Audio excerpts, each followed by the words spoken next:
challenges of the market, first-time homebuyers are pushing through and making headway in this market.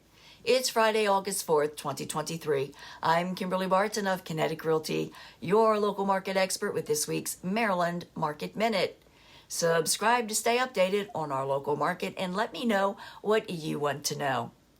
The limited inventory, higher prices, and elevated interest rates haven't stopped first-time homebuyers from entering the market and gaining a high share of the Maryland market.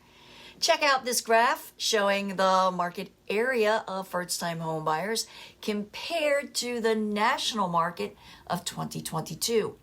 June actually marks the highest percentage of first-time homebuyers for the area at 47.8% compared to 26% of the 2022 national margin.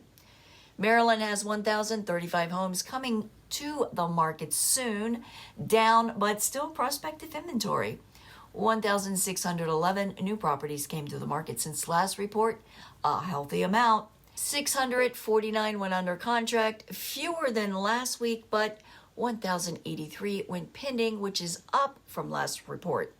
1,766 sold at 100%, list to sold ratio in 7 days.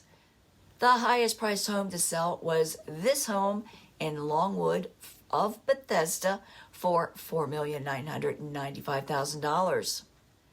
Rentals available rose again this week to 2,002 at $2,484 per month and leasing in 16 days from hitting the market.